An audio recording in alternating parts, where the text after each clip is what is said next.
As I stand here, I know some of you already have an expectation of me. That at the click of my fingers, the spotlight will come on and everything will dim even more. And I'll serenade you. Because you're used to hearing me tell other people's stories, but in my voice. On some days, I sound like Whitney, and I'm telling you how I'm saving all my love for you. On other days, I sound like Aretha, and though I love you, I'm demanding just a little bit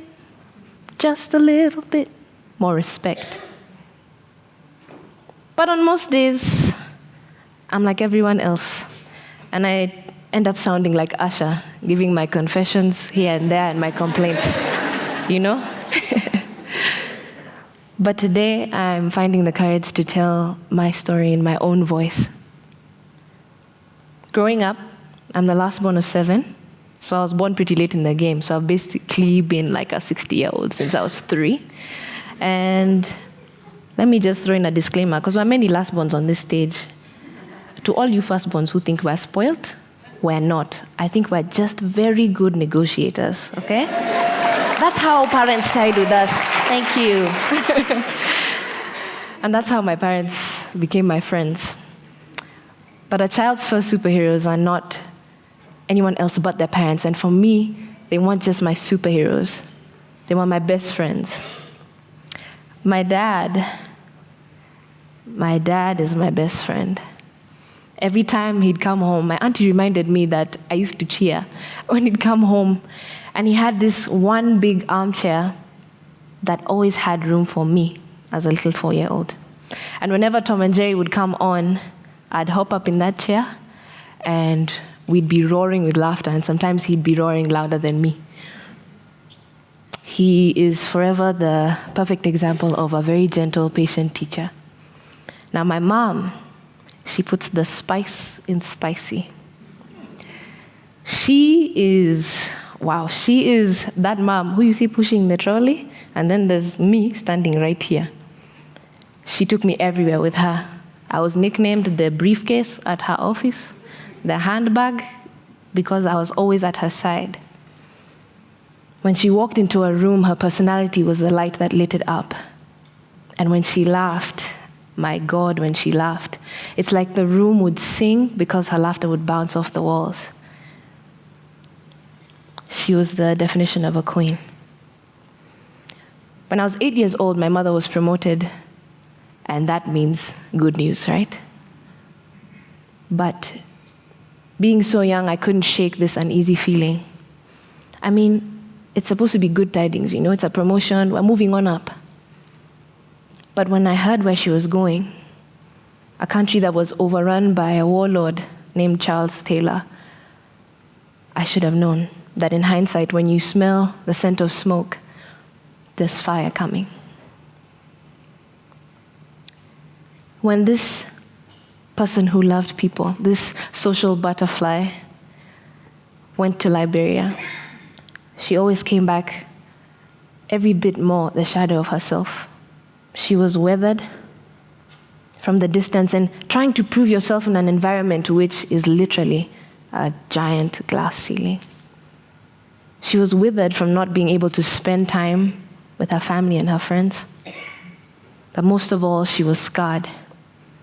And a scarring that you can only tell when you look in the eyes of someone who's been a casualty of war, because she was disarming child soldiers.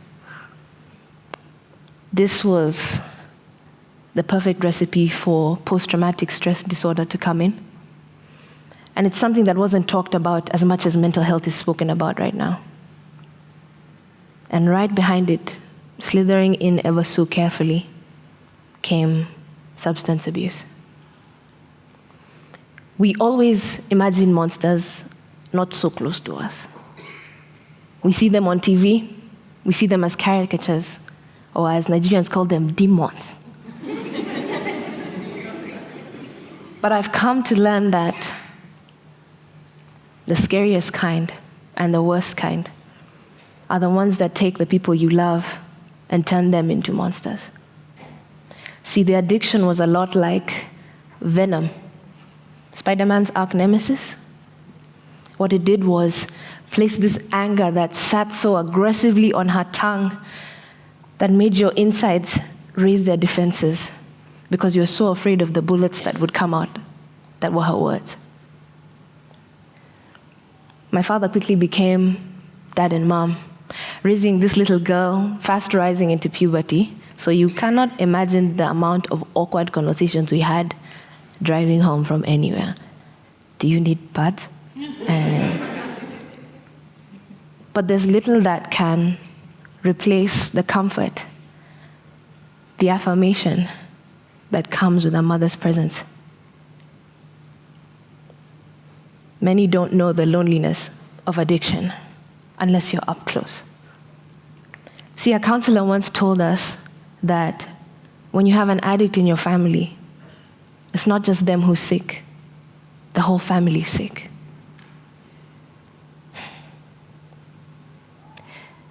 And I looked back and I realized I never used to talk much in those sessions because I think I was in shock.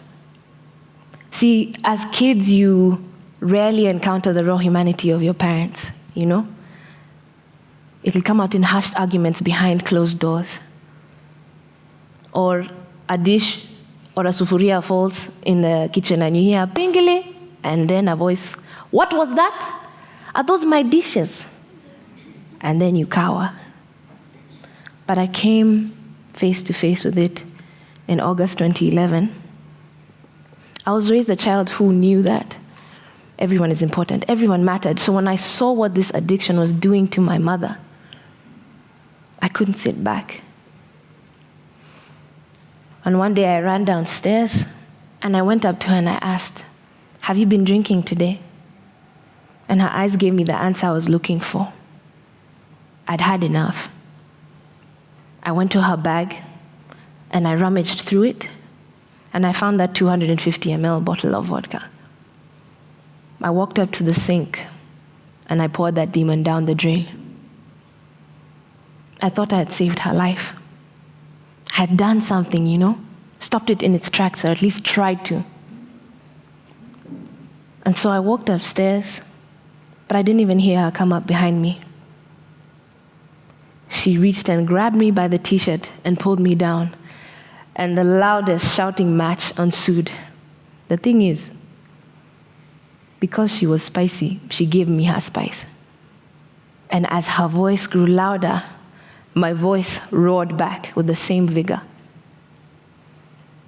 See, if it wasn't for my brother coming to intervene, a scotch glass being smashed on the back of my head, this story, or I guess this song would have been different. After one particularly hard week, I went to my room and I picked up my sister's guitar and I jotted down the words in a journal that one of my friends made for me for my birthday. Hallelujah and all glory to the Lord who hears me. And I wept. But little did I know that that song, that little prayer, would be what got me out of every moment I felt broken or weak. So, what of this full circle? I'm starting to realize that it's not just one full circle, but a series of full concentric circles. For the life of me, I never thought that out of my pain would be born my ability to sing. Looking back, I realized that because I never used to talk, singing was the way I made it through. Because as human beings, we're so used to walking with our head down when things are going wrong, keeping it down, postponing it, leaving it there somewhere in the back until one day the heart comes knocking louder, too loud for you to keep it quiet anymore. One of the greatest gifts that these circles have given me is realizing that even with all that love and even with all that strength that I have, I'll never be able to do it effectively with these wounds that I have. that like any wound, I need to allow it to be opened up, to be cleaned up, to be dressed tenderly, and allow it the appropriate time to heal. In 2015, I was accepted to Berklee College of Music, and I realized that I wasn't just going to study how to speak like other musicians or how to understand them better. I was being given space to change the songs I'd been writing, because the songs I'd been writing before, like I told you, were supposed to remind me that the suffering doesn't last so long, to help me just pick up and keep going. But I needed to sing a different song.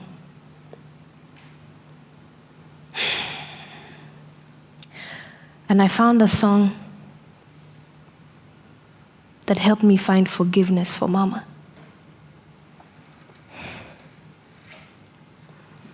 A song that helped me find compassion for Mama. A song that I prayed would remind Mama that she is enough and that it wasn't my fault. A song that I hoped would remind me every day that I was enough.